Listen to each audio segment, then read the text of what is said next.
गधे को क्यों लोग पसंद करते थे? गधा, देखो, इंसान, किसी को आप गधा कहोगे तो ऐसा कहा मत करो, क्योंकि बहुत समझदार प्राणी है, उसके जैसा समझदार है नहीं कोई। आप कह देते हो ना कि तू तो गधा है और फिर हंसते हो, तो इंसान अपने हंसने के लिए किसी को कुछ भी बोल देता है, ऐसा मत किया। एक बात और है, ये जानवरों के नाम भी इंसानों ने रखे हैं, उसको नहीं पता है कि मैं गधा हूँ, मेरे को गधा कहा जाता है। पता है किसी को? घोड़े को पता है मुझे घोड़ा कहते हैं? हमने अपनी सहूलियत के हिसाब से नाम दिए और फिर हम ही उन नामों का दुरुपयोग भी करते हैं। तो ऐसा मत कीजिए। ये मुल्ला नसरुद्दीन के बारे में कुछ बातें मैं बताऊंगा, तो एक डिस्क्लेमर है कि कोई अन्यथा अपने पर न ले ले। कभी कभी ऐसा हो जाता है कि गुरमीत सिंह कुछ बोल रहे हैं तो ये शायद मुझे टारगेट कर रहे हैं, ऐसा कुछ भी नहीं। गधे को पहले के ज़माने के लोग बड़ा अच्छा एक साधन भी मानते थे।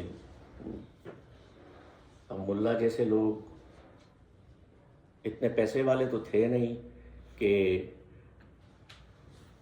वो घोड़ों पर चल पाते, क्योंकि उस वक्त घोड़े पर कौन चलता था? योद्धा चलते थे, सेना के लोग चलते थे, राजा लोग चलते थे। अब गरीब आदमी तो गधे पर ही चलता था। बच्चों को इसलिए आगे बुला लेता हूँ कि बड़ी खुशी होती है कि बच्चे भी आते हैं, तो they should get front seat in learning of life. चलिए, 27 से 40 साल तक गधे की उम्र होती है। तो इकोनॉमिकली भी देखा जाए अगर हम, चूंकि आजकल हम हर चीज़ों को जीडीपी के उसमें देखते हैं, आदतें पड़ गई है ना हमारी, किससे फ़ायदा है किससे नुकसान है। तो पैसे के टर्म्स में बड़ा इकोनॉमिक है, सस्ता है, तो आप अपना सामान ढो सकते हो उस पर, है कि नहीं?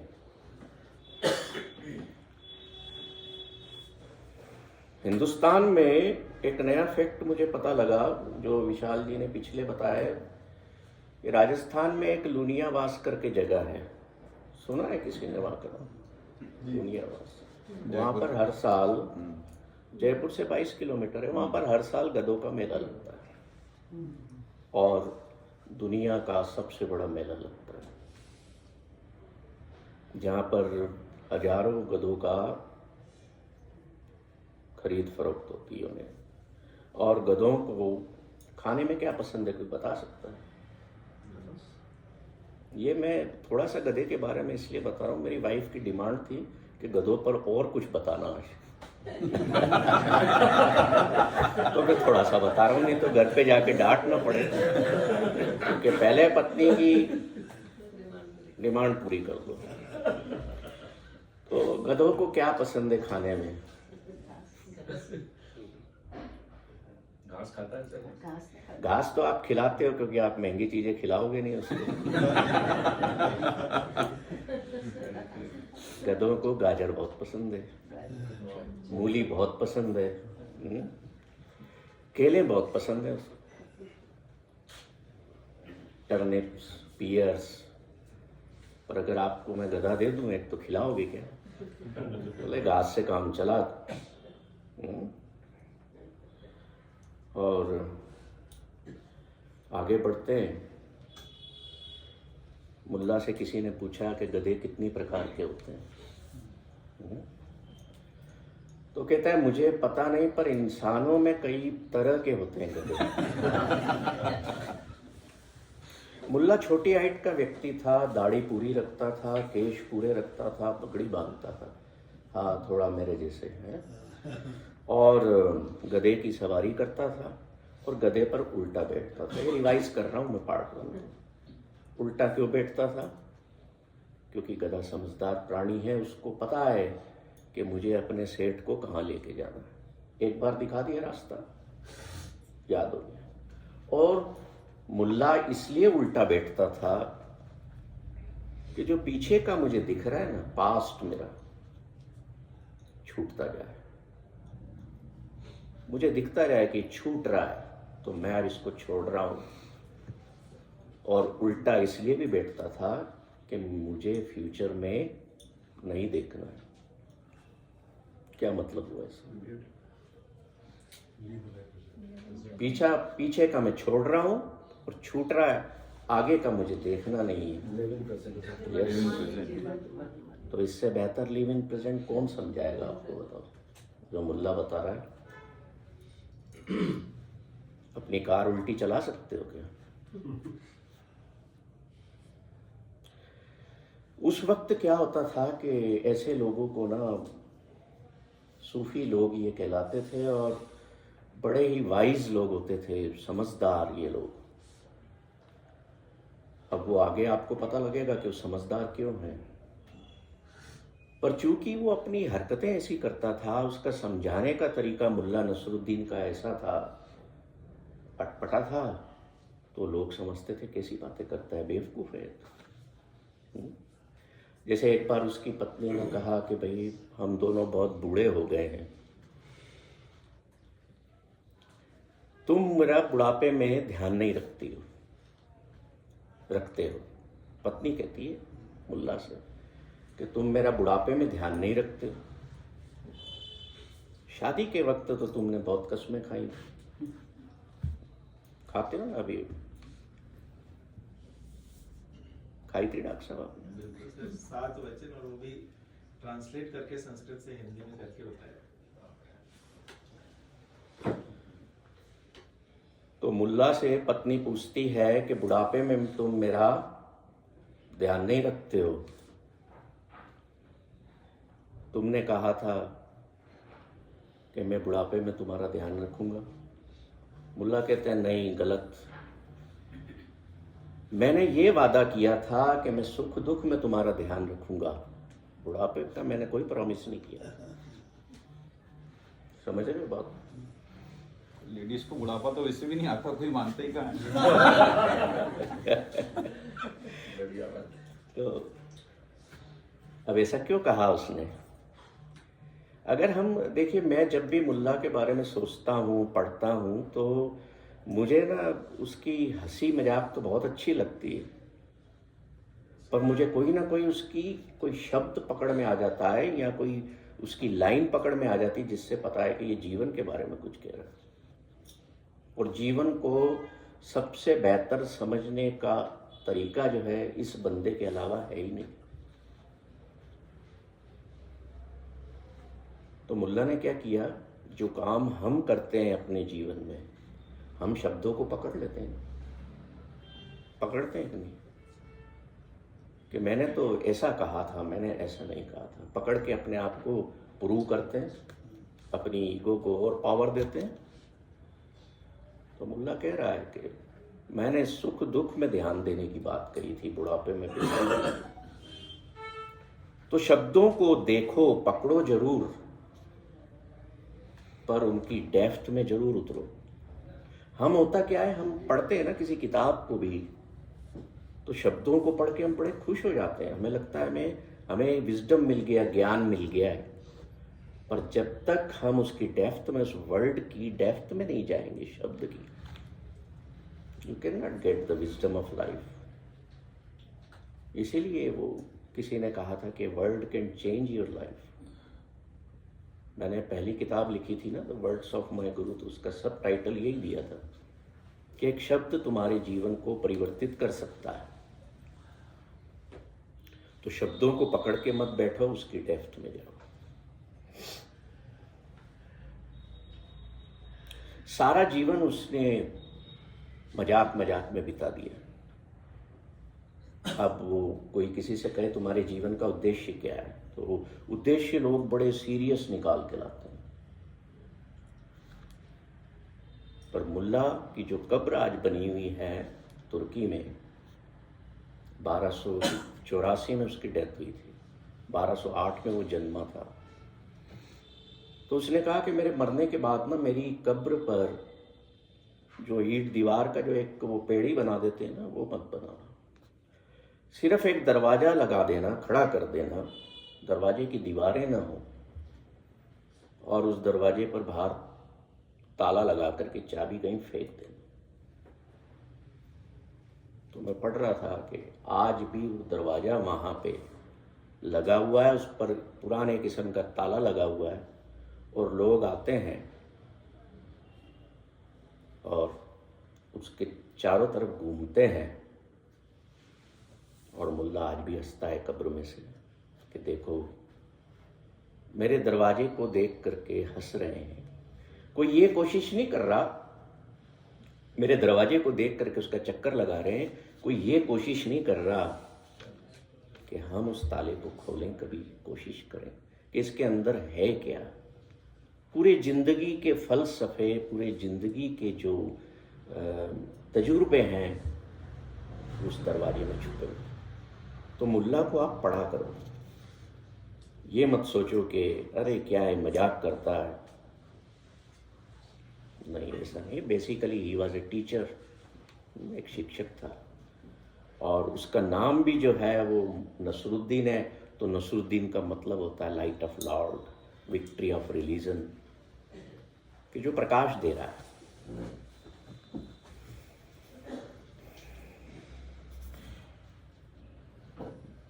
अब हम मुल्ला की थोड़ी थोड़ी बातें करते हैं जिनसे हम थोड़ा हंसेंगे भी और कुछ सीखेंगे भी। एक बार जिस राज्य में मुल्ला रहते थे वहाँ पर न्यायाधीश की मौत हो गई, जज की, जो फैसले लेता था राज्य के। तो वहाँ के सम्राट सोचते हैं कि अब किसको बनाया जाए, नया न्यायाधीश किसको बनाए। तो उनके वजीर कहते हैं कि मुल्ला नसरुद्दीन बहुत बुद्धिमान व्यक्ति है, हम उसको जज बना देते। बुलाया गया उसको, वो कहता है नहीं सम्राट, ये गलती मत करना, मेरे को जज नहीं बनना। अगर आपने मुझे जज बनाया तो आपका संविधान जो है ना वो तहस नहस हो जाएगा। बोले नहीं, तुम बुद्धिमान हो और मेरे जो दरबार के लोग हैं उन्होंने तुम्हें चुना है कि हमारा अगला न्यायाधीश मुल्ला नसरुद्दीन होगा, तुम्हें बनना है। तो अब सम्राट का ऑर्डर है, आदेश है, मानना तो पड़ेगा, नहीं तो उस वक्त तो सिर अलग कर दिया जाता था। उन्होंने कहा ठीक है मैं बन जाता हूँ, बन गया। अब पहला केस उसके दरबार में लाया जाता है। एक बहुत ही रईस आदमी है, उसकी तरफ से केस दर्ज किया है कि इस बंदे ने, इस व्यक्ति ने मेरे घर में चोरी की है। चोर भी वहाँ पेश किया गया था। तो उस पर आरोप लगाया जाता है कि इसने मेरे घर में चोरी की है और ये मेरे जेवरात सोना उठा करके ले। मुल्ला नसरुद्दीन सुनवाई कर रहा है, दोनों की बात सुनता है और फैसला देता है। तो जो बीच में उनका वकील ही कह लो, अब उस वक्त क्या नाम होंगे मुझे नहीं पता,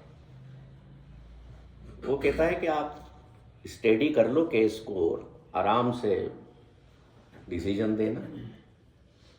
वो कहता है नहीं, मेरी कोर्ट में हाथों हाथ डिसीजन होंगे, नो डिले।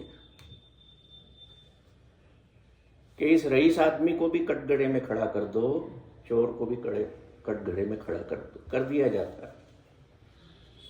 मुल्ला फैसला सुनाता है कि इस रईस व्यक्ति को 6 महीने की कड़ी से कड़ी सजा दी जाए, जेल में डाल दिया जाए, और इस चोर को मैं फारिग करता।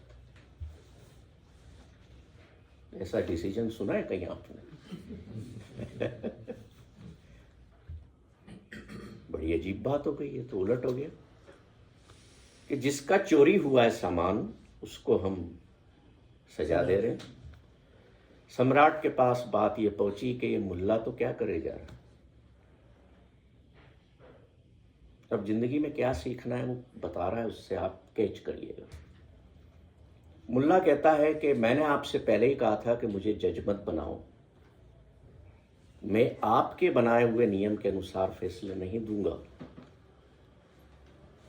मैं मेरी जिंदगी के तजुर्बों के हिसाब से फैसले दूंगा।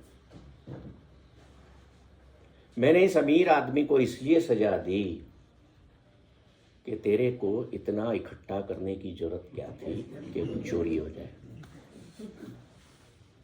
गुनाह इसका है, इसने इकट्ठा किया है, और वो अभाव में है, वो भूखा है, उसके रोजगार नहीं मिला तो उसने चुरा लिया।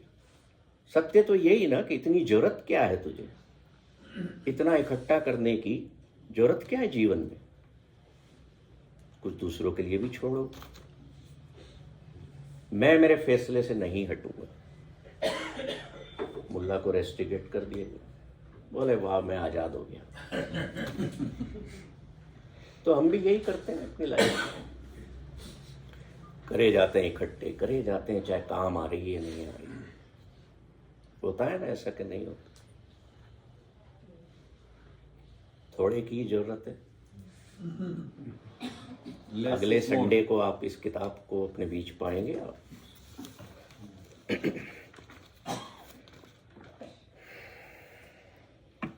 ऐसे ही एक बार मुल्ला नसरुद्दीन को हीरा मिल गया, बहुत कीमती था। तो सोचता है किसको दूं मैं, कौन मेरे इस राज्य में सबसे गरीब है जिसको ले जाके मैं ये हीरा दूं। गरीब तो बहुत है, किसी को भी दे सकता हूं। नहीं, जो सबसे ज्यादा गरीब है मेरे राज्य में, मैं ये हीरा उसको दे देता हूं, शायद उसकी गरीबी दूर हो जाए। सम्राट के दरबार में जाता है, राजा के दरबार में, और राजा से कहता है मैं आपके लिए कुछ भेंट लाया हूं। उसको राजा को हीरा दे देता है। पूरी कहानी बताता है। सम्राट कहता है तुम ये किसी गरीब को दे देते तो उसका भला होता, उसकी गरीबी दूर होती, मुझे क्यों दे रहे हो? तो मुल्ला कहता है कि मैंने तुम्हारे जैसा गरीब इस राज्य में नहीं देखा, क्योंकि तुम रोज ही तो दौड़ में लगे हो कि लगान वसूलते हो लोगों को मार करके, खजाने को और भरो, खजाने को और भरो, और तुम्हारे अंदर कंटेंटमेंट है ही नहीं, फुलफिलमेंट है ही नहीं जीवन का, तुम्हें और चाहिए।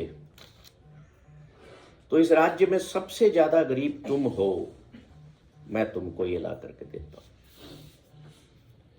तो ये छोटी छोटी चीजें हैं मुल्ला की, जो हमें कई ऐसी चीजें सिखाती हैं।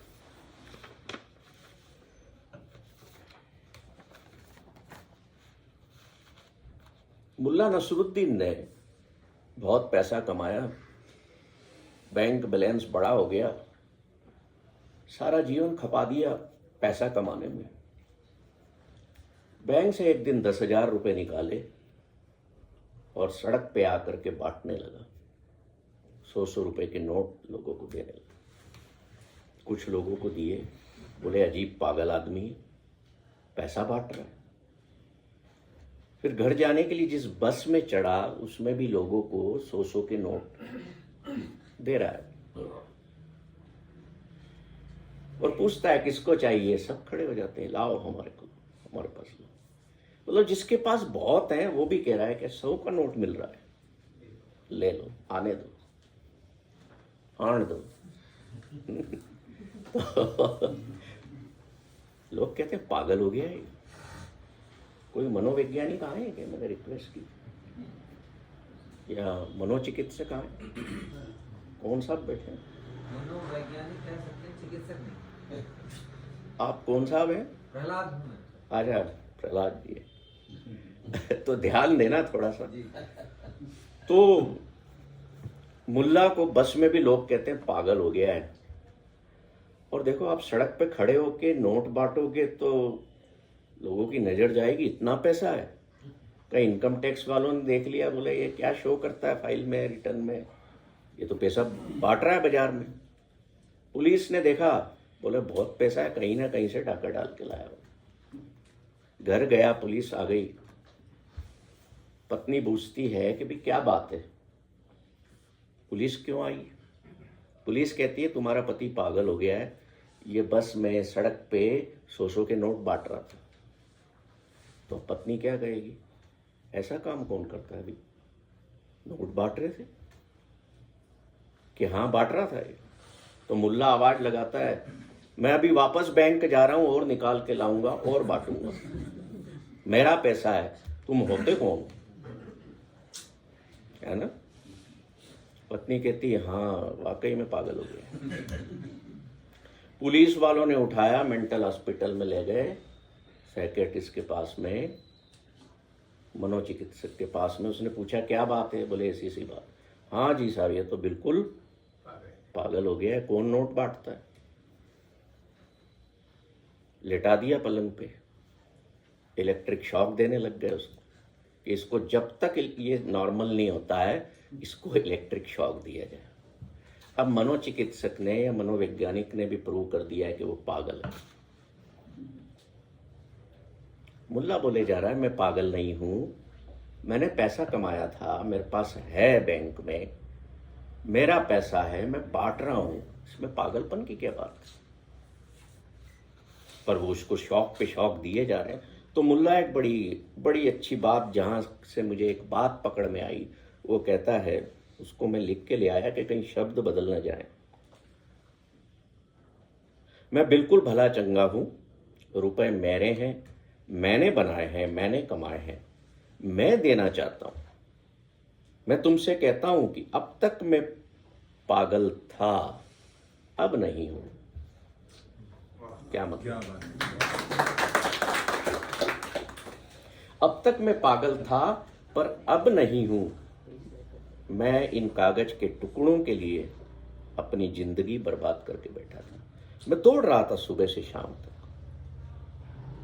आज मुझे ये बात दिखाई पड़ गई, मुझे समझ में आ गया, तो अब मैं सारे नोट बांट देना चाहता हूं, पूरा बैंक खाली कर देना चाहता हूं। तो मनोचिकित्सक कहते हैं इसको तो और शॉक्स दो, ये नॉर्मल कंडीशन में नहीं आया है, अभी भी अब नॉर्मल बातें कर रहा है। But Mulla was awakened. उसको शौक दिए जाते हैं, इतने शौक दिए जाते हैं, जब वो कहता है कि क्या मैं नोट बांट रहा था, ऐसा पागलपन में कर रहा था, बोले अब ठीक हो गया है, अब हटा दो इसके शौक। सर वो सब पूछ रहे थे बस नंबर कौन सा है सर।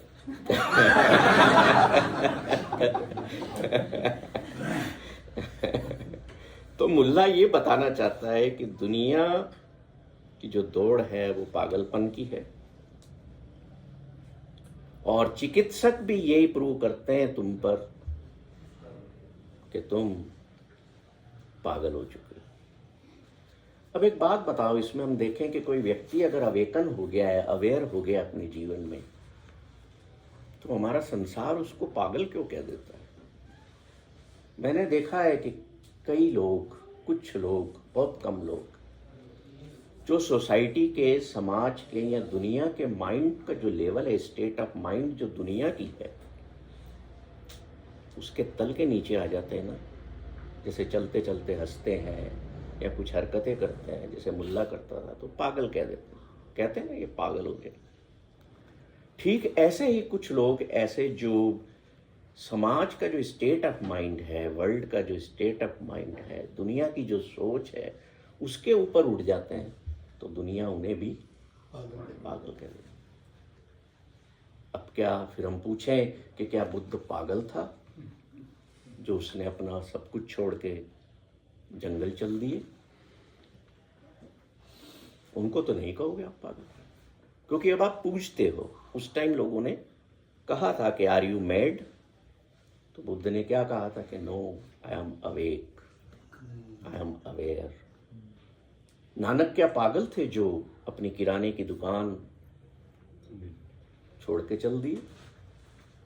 कहां पे अटक गए थे वो, क्यों छोड़ी दुकान?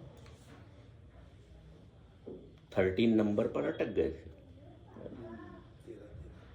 चेतना में जगह जगह पर 13 लिखा हुआ है। क्यों लिखा हुआ है? क्योंकि हमें ये याद रहे, ये नानक की थ्योरी हमें याद रहे कि सब कुछ 13 ही है ईश्वर। तो गुरु नानक गिनती कर रहे थे, कुछ तोल रहे थे, 1 किलो, 2 किलो, 10 किलो, 11 किलो, 13 जब वर्ड आया तो वहां पे वो अटक गए, उसके आगे बढ़े ही नहीं। वजन बढ़ता गया पर वो 13 ही बोलते रहे। छोड़ा सब कुछ, बोले क्या है, सब 13 ही तो है, चल दिए, पागल हो गए। भगवान महावीर ने कपड़े उतार करके फेंक दिए, तो आप क्या कहोगे कि पागल थे? ऐसा तो नहीं है। तो दुनिया की जो सोच का जो तल है दुनिया का, अगर आप उस तल पे चल रहे हो तो लोग आपको कहेंगे एब्सोल्युटली यू आर नॉर्मल। नीचे आए या ऊपर गए, पागल हो।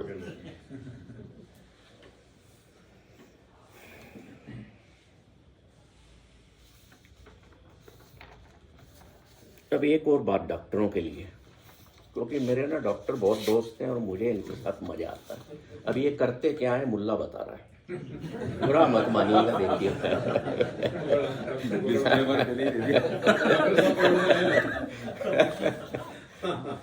बुरा मत मानिएगा, पहले ही बोल देता हूँ, नहीं तो 8-10 तो बैठे हैं यहीं पीट रहे हैं मेरे। जो ऑपरेशन नहीं करना है सारे कर डालेंगे कि आज तो इसको यार कर दो सब। आप भी तो डॉक्टर गुरमीत ही हैं। नहीं, मैं वो डॉक्टर नहीं हूँ। तो मुल्ला नसरुद्दीन मेरा प्यारा दोस्त एक दिन सड़क पे गिर गया, मूर्छित हो गया, गिर गया। उठा के कोई लोग अस्पताल ले गए और अब उसने अपने गले में एक, जिसको कहते हैं ना ऐसे कागज के टुकड़े को मोड़ के बांध के रखा हुआ, ऐसे बांध के गले में लटका रखा। वो दुनिया भर के तो नाटक करता था पर मैसेज स्ट्रांग देता था। उस पे कुछ लिख रखा था और जब अस्पताल में ले गए तो वहां जाके चिट्ठी पे जब पढ़ा गया तो उस पे लिखा था, डॉक्टरों के लिए विशेष सूचना, मुझे मिर्गी का दौरा पड़ा है, ये कोई अपेंडिक्स की बीमारी नहीं है, ऑपरेशन मत कर देना।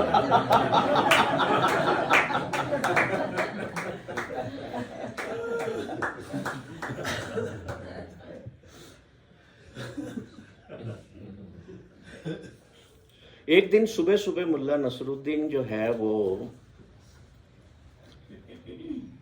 दोस्त से आकर कहता है कि यार अब कुछ करना होगा, मैं बहुत परेशान हो गया हूँ। बोले क्या बात हो गई? कि यार वो एक बंदे ने मेरे को धमकी दी है कि तुम मेरी स्त्री का पीछा करना छोड़ दो, नहीं तो मैं तुमको गोली मार दूंगा 3 दिन के अंदर अंदर। तो दोस्त बोलता है इसमें कौन सी बड़ी बात है, उसका पीछा करना छोड़ दो। तो मुल्ला नसरुद्दीन कहता है कि उसने मुझे फोन किया कि मेरी पत्नी का पीछा करना छोड़ दे, नहीं तो मैं तुझे मार दूंगा, और फोन बंद कर दिया।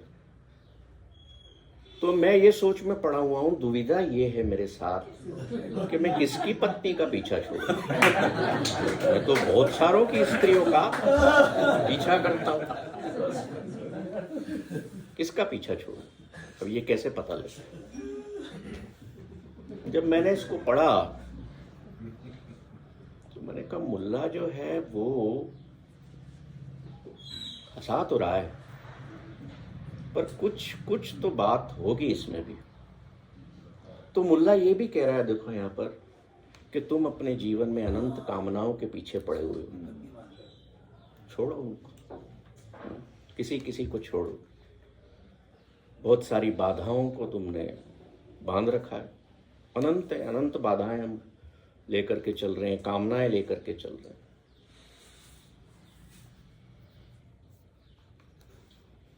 तो यहाँ पर कोई अगर स्त्री का पीछा करता हो तो मेरे ख्याल से अब तो ज्यादा का नहीं करता होगा।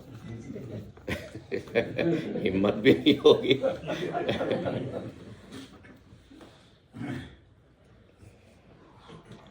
एक स्त्री से मुल्ला नसरुद्दीन को प्रेम हो गया और कहता है कि मैं तुम्हारे लिए अंगूठी लाया हूं हीरे की। तो स्त्री ने कहा, अरे भाई वाह, क्या बात है, लाओ दिखाओ।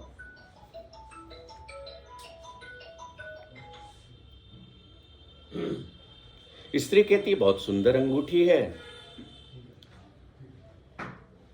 बट माय डियर हनी, इस डायमंड में तो फ्ला है, हीरे में एक दोष दिख रहा है, क्रैक दिख रहा है। अंदर है जगह। मुल्ला ने झट से अपनी अंगूठी वापस ली और कहता है हम शादी नहीं कर सकते, बाय बाय।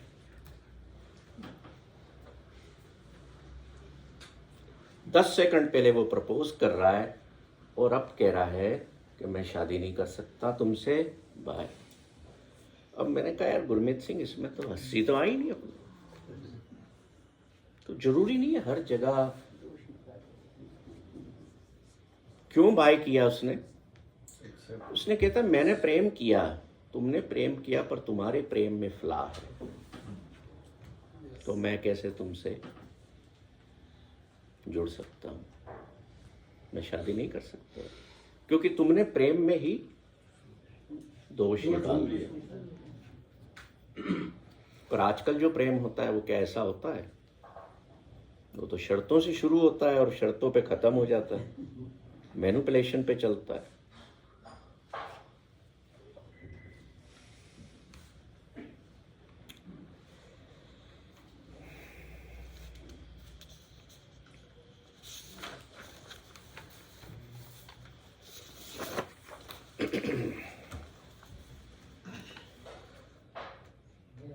मुल्ले को नदी पार करने में बहुत कष्ट होता था, नावों की जरूरत पड़ती थी, तो उसने सोचा कि मैं स्विमिंग सीख लेता हूँ। तो जो लोग वहाँ पर तैरते थे उनसे एक से कहता है कि मुझे आप तैरना सिखाओ। तो कहता है ठीक है, आ जाओ नदी में, उतरो। मुल्ला उतरने लगता है तो कीचड़ की वजह से उसका पैर स्लिप हो जाता है और वो नदी में बहने लगता है। क्योंकि पैर स्लिप हो गया, तो मुल्ला जो है बहता बहता किसी तरीके से अपने आप को संभालता है और निकाल के बाहर लाता है नदी में से, और उल्टे पांव दौड़ता है। वो जो सिखाने वाला था कि तैरना कैसे है, शिक्षक कह लो, वो कहता है, आवाज लगाता है, तुम कहाँ भागे जा रहे हो, वापस आओ। कहता है नहीं, मैं आ तो जाऊंगा पर मैं नदी में नहीं उतरूंगा, नदी में उतरने के पहले तुम मुझे तैरना सिखाओ।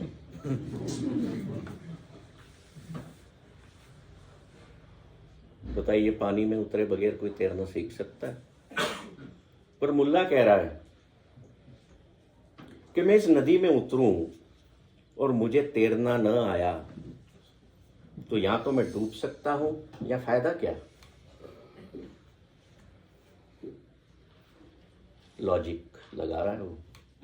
हम भी दुनिया में कुछ भी काम करने के पहले रिजल्ट की तरफ देखते हैं। लॉजिक इसी को कहते हैं। कोई भी बात कोई करता है तो क्या तुम लॉजिक की बात करा करो यार, कैसी बात कर। पर मुल्ला का शिक्षक कहता है कि तुम मेरे में ट्रस्ट करो, विश्वास करो, मैं तुम्हें डूबने नहीं दूंगा, तुम उतरो, मैं तुम्हें सिखाऊंगा और तुम सीख जाओगे। Have trust, have faith. मुल्ला कहता है नहीं, पहले तू मुझे सिखा, मुझे सीखना सीख गया तो मैं पानी में उतरूं। तो बात इसमें ये सोचने की आती है कि ट्रस्ट जो है वो ज़्यादा बड़ा है या लॉजिक बड़ा है, रीजनिंग बड़ी है या इंटेलेक्ट हमारा बड़ा है।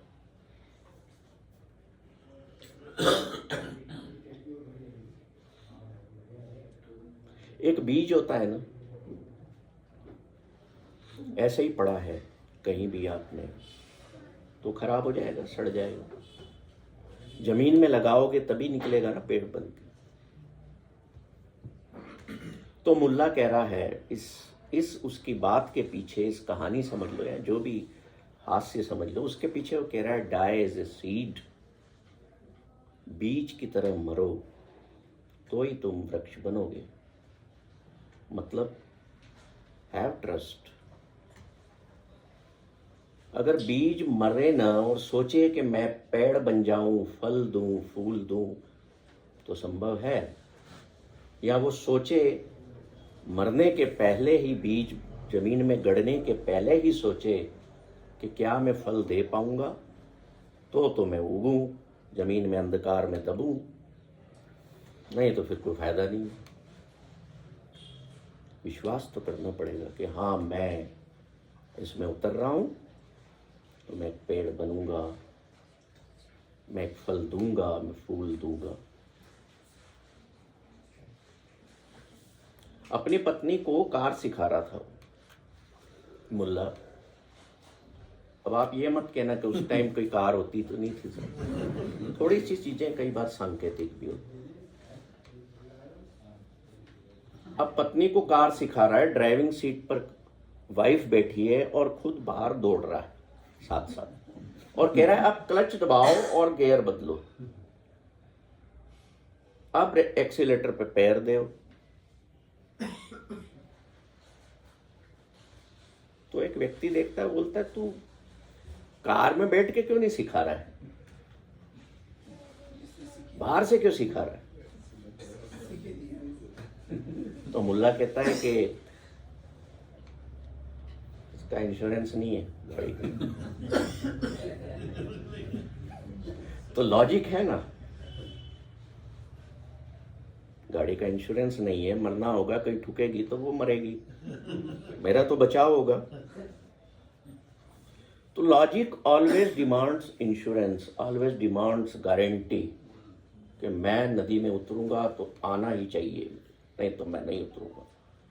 पर अगर आप में विश्वास होगा, ट्रस्ट होगी, किसी में फेथ करते हो, तो आप एक पेड़ बन सकते हो। अभी यहां पर कृष्ण आकर के खड़े हो जाएं। वो चले गए दुनिया से हजारों साल पहले।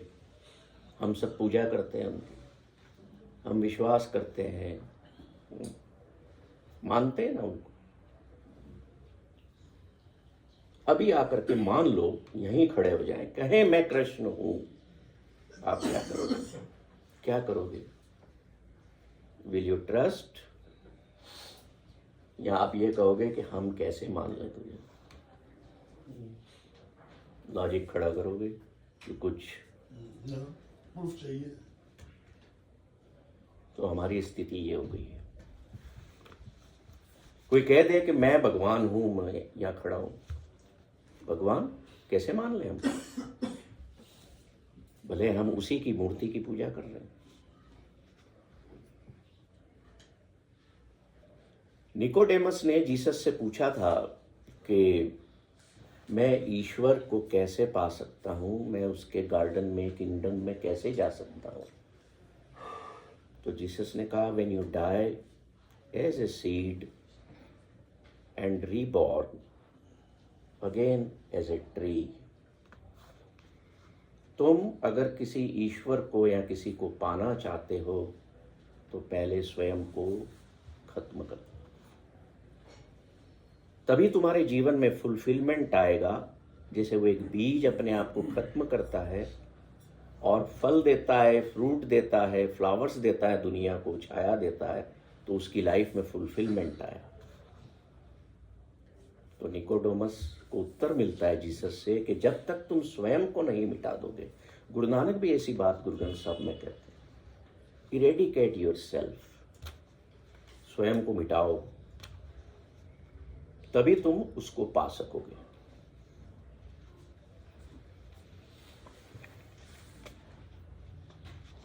मुल्ला नसरुद्दीन जो है, एक दिन बाहर से आया और देखता है कि पड़ोस के घर में किसी को गोली मार दी गई।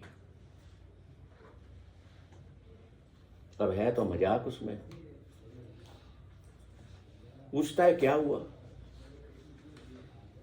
बोले साहब, वो आपके पड़ोसन के साथ कोई अन्य व्यक्ति, उसका पति घर पे नहीं था, तो वो इन्वॉल्व हुआ था, और पति एकदम से आ गया और उसको गुस्सा चढ़ा, उसने गोली मार दी कि तू मेरी पत्नी के साथ कैसे इन्वॉल्व हो? अच्छा, ऐसी बात थी?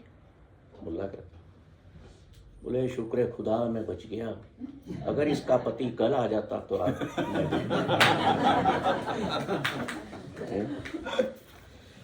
तो देखिए वो चाहे वो एक्ट अच्छी नहीं थी, पर ग्रेटिट्यूड की भावना पैदा हुई है मुल्ला को कि ईश्वर तेने अच्छा किया मैं कल नहीं आया वहां पर, अगर मैं कल आ गया होता at that time I was involve with his wife तो मुझे शूट कर दिया जाता। तो ग्रेटिट्यूड किसी भी कंडीशन में हो, अच्छी हो बुरी हो, बहुत जरूरी है, मस्ट है।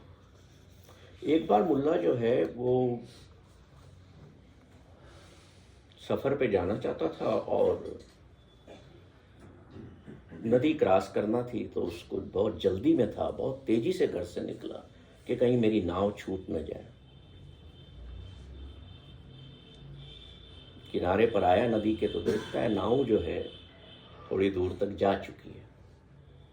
अब जल्दबाजी में दौड़ता है, पानी में कूद जाता है, कपड़े सारे कीचड़ में हो गए, पगड़ी गंदी हो गई, और जा करके नाव का जो कोना होता है उसको पकड़ लेता है और उसमें चढ़ जाता है। बड़े खुशी से कहता है वाह, जो नाव में दूसरे ट्रेवलर बैठे हुए हैं, आखिर मैं चढ़ ही गया। तो एक ट्रेवलर कहता है मुल्ला तुझे इतनी जल्दी क्या थी, वाय सच्चे हरी, ये नाव कहीं जा नहीं रही है, ये तो अभी आ रही है। This boat is coming to the shore. और तू जो है सारा तेने अपना हाल बिगाड़ लिया, सब कुछ खराब कर लिया। और ठीक है, हंस लिए, मैं भी हंस लिया। When I contemplated on this कि भाई ये मुल्ला साहब जो हैं कुछ ना कुछ यहाँ भी कहना चाह रहे हैं।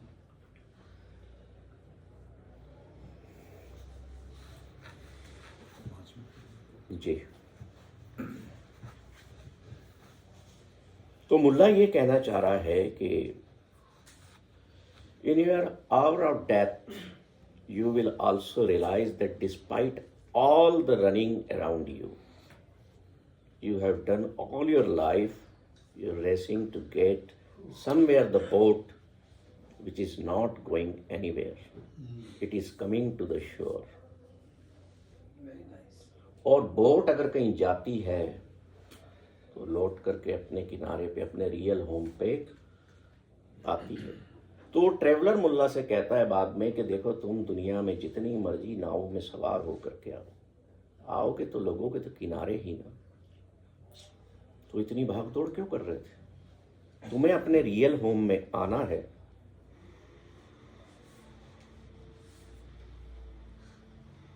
तो अवेयर तो हो, पहले देखो, जागो कि मैं जिस नाव पे पैर रखने जा रहा हूं वो आ रही है कि जा रही है। अब मैंने इसमें जागो शब्द को पकड़ लिया, बी अवेयर, बी अवेकरी।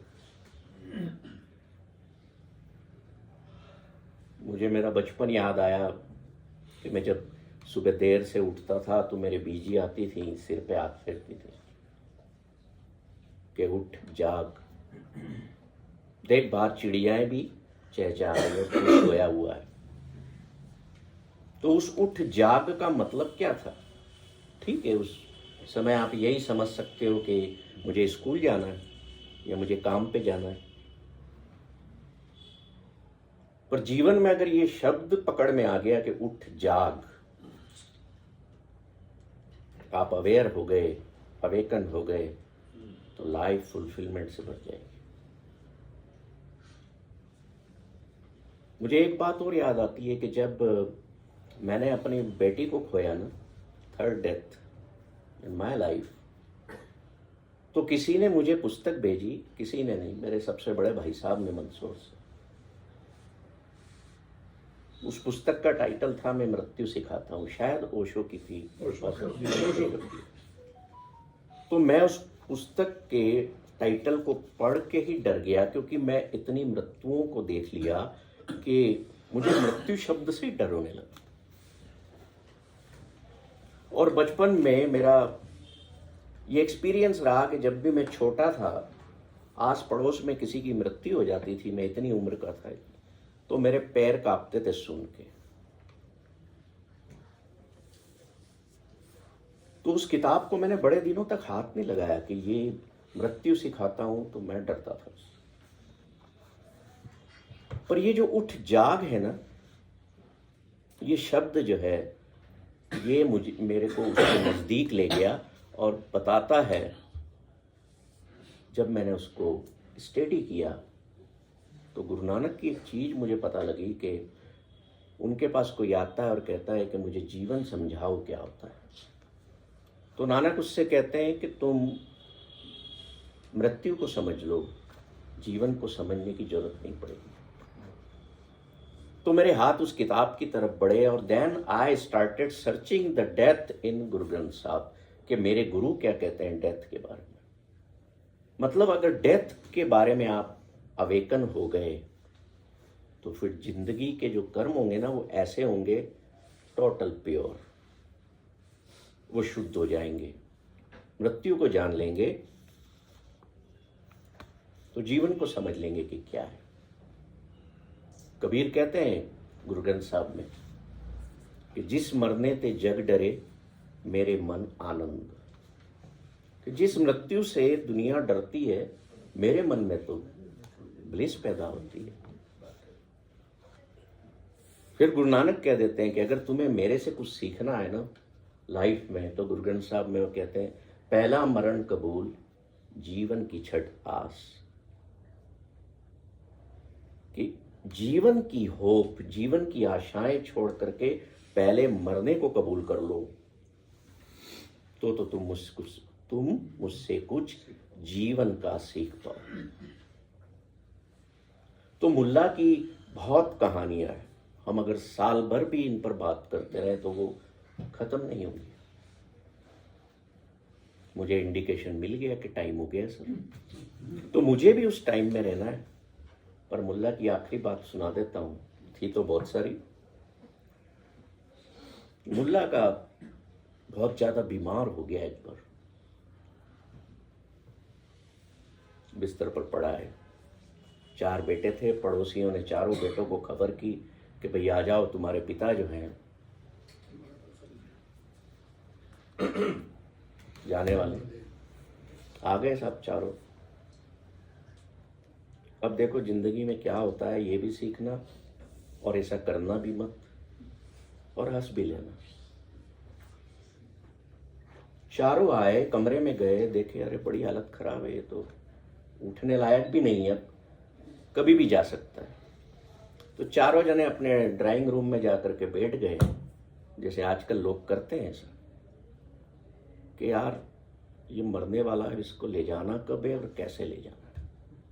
अभी वो गया नहीं है, और पहले ये प्लानिंग्स होने लग जाती हैं, आईसीयू के बाहर भी होता है। तो मुल्ला के यहाँ ये हो रहा है। अब चूंकि वो मरण अवस्था में है, पर इनको ये नहीं पता कि वो थोड़ा कॉन्शियस भी है, सुन भी रहा है या समझ रहा है।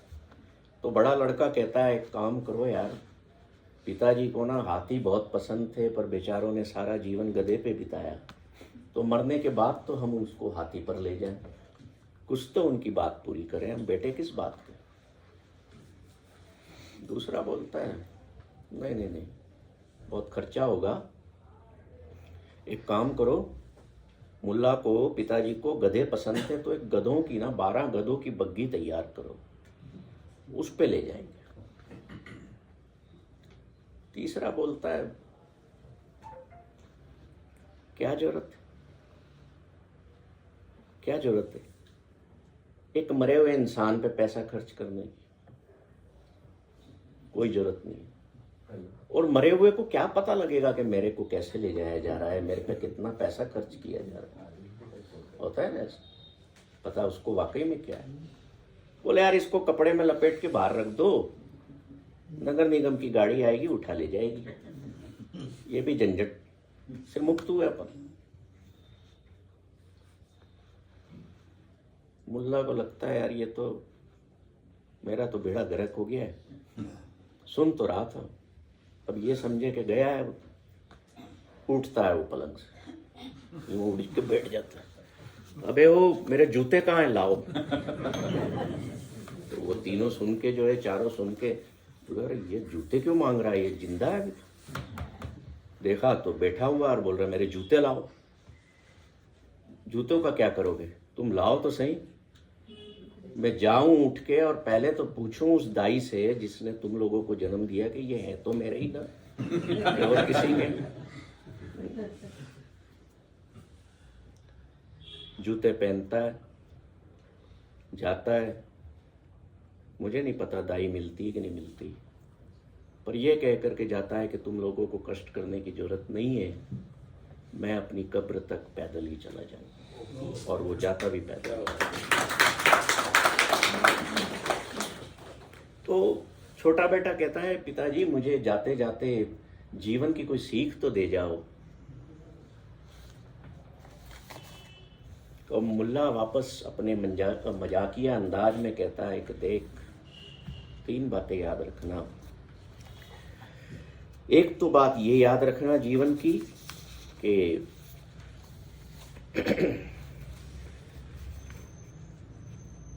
इतना जीवन में धैर्य रखना कि जब पेड़ पे फल पक जाए और वो अपने आप गिरे तो उठा के खाना।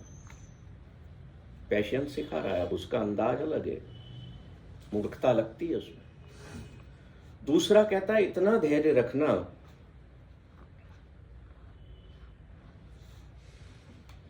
कि कोई भूखा तेरे सामने आ जाए ना तो कोई ना कोई उसका इंतजाम कर देगा, तू कष्ट मत कर। तीसरा इतना धैर्य रखना कि तू पुरुष है, तू किसी स्त्री के पीछे मत भागना, स्त्रियां तेरे पीछे अपने आप भागेंगी। 3 तरह के धैर्य सिखाए। जाते जाते भी वो एक ऐसी शिक्षा दे गया कि have patience in life, otherwise you will become patient in life. तो जो मुल्ला से हमने सीखा ये 2 सेशंस में, वो सार में बता दूं कि मेरी समझ में तो जिंदगी के मायने यही हैं कि लोगों के साथ रहो तो जिंदा हो, अकेले में मौत हो।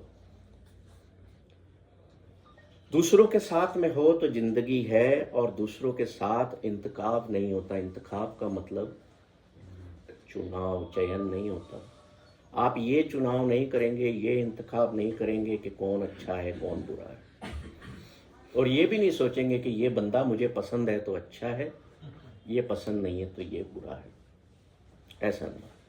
वो आगे कहता है कि परवरदिगार ने दुनिया कमाल की बनाई, हर तरह के लोग हमें दिए।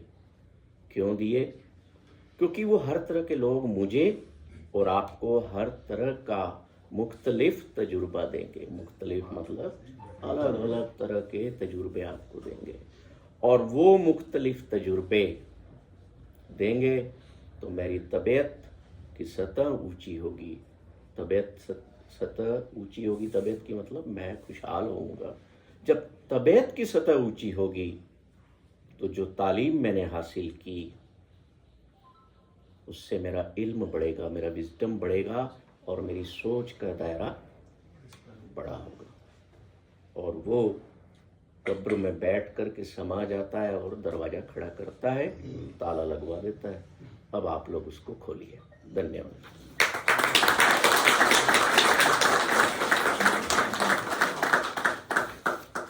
छोटी सी बात कहना। हाँ जी। अभी आपने बताया, डॉक्टर विशाल जैन ने बताया कि गधा बहुत पावरफुल हो सकता है घोड़े से भी। तो मुझे इसका पर्सनल अनुभव है, वो मैं आपके साथ शेयर कर रहा हूँ। एक बार मुझे सौभाग्य मिला गधे की सवारी करने का। आप सोचेंगे कहाँ और कब? तो 1990 में मैंने इजिप्ट की यात्रा की थी। सेम। हाँ, और वहाँ पिरामिड देखने के लिए जब हम जाते हैं तो हमें फोटो में तो लगता है कि जमीन पर है, लेकिन जब वहाँ जाते हैं तो ऊपर चढ़ाई पर जाना पड़ता है। उसके लिए ऊंट की सवारी मिलती है, घोड़े की मिलती है और गधे की मिलती है, और तीनों के चार्जेस भी उसी तरह होते हैं। अब मैंने सोचा कि यहाँ तो मुझे कोई जानता नहीं है, तो क्यों ना गधे की सवारी की जाए। गधे की सवारी हमने की, और जैसा आप बोल रहे हैं वो गधा उस घोड़े से पहले मुझे पहुंचा गया। तो मैंने कहा आपकी जो बात है उसको मैं कंफर्म कर देता हूँ कि कभी कभी गधा भी घोड़े से बिल्कुल सही है, मैंने भी एक बार सवारी की है, इजिप्ट में ही की है। It was real fun. और सर ने पहले टॉक में ये भी बताया था कि गधे समझदार भी बहुत होते हैं। हाँ हाँ तो एक बार किसी ने गधे से पूछा कि भाई तू शादी क्यों नहीं करता है? हाँ। उसने बोला मैं इतना भी गधा नहीं हूँ। पर करते सब है। सर ने ये पूछा कि भाई कृष्ण भगवान यहाँ पे आ गए तो हम क्या करेंगे? तो वो वही आया था कि पहले हम ये कंफर्म करेंगे कि भगवान हमारे पास आए, हम उनके पास पहुंच गए। तो बहुत ही अच्छा सेशन है। आप में से कोई एक आध व्यक्ति और अपने विचार रखना चाहें तो, नहीं तो फिर आज क्योंकि समय की भी कुछ और किसी के पास गधे का अनुभव हो? अगर कोई नहीं बोलना चाह रहा तो मैं मुल्ला नसरुद्दीन का एक छोटा सा किस्सा। हाँ जी, हाँ जी। हो सकता है कुछ लोगों ने उससे सुना हो जरूर। एक बार मुल्ला नसरुद्दीन ने एक नवाब साहब को गधा कह दिया, तो उसके ऊपर उन्होंने मानहानि का दावा कर दिया। जब जज ने पूछा कि क्या तुम अपना गुनाह कबूल करते हो, तो उन्होंने कहा सर मैं बहुत शर्मिंदा हूँ, मैं माफी चाहता हूँ कि मैंने नवाब साहब को गधा कहा। तो जज ने नवाब साहब से पूछा कि ये माफी चाह रहे हैं, तुम इसको छोड़ना चाहते हो या केस चलाना चाहते हो? तो उन्होंने कहा सर इसको छोड़ दिया जाए। तो उन्होंने कहा सर बहुत बहुत धन्यवाद। पर उसने कहा जज साहब से कि सर एक बात मुझे पूछना है, क्या मैं गधे को नवाब साहब कह सकता हूँ? तो उन्होंने कहा तुम गधे को कुछ भी कहो, मुझे क्या फर्क पड़ता है? तो उन्होंने कहा अच्छा नवाब साहब चलता हूँ।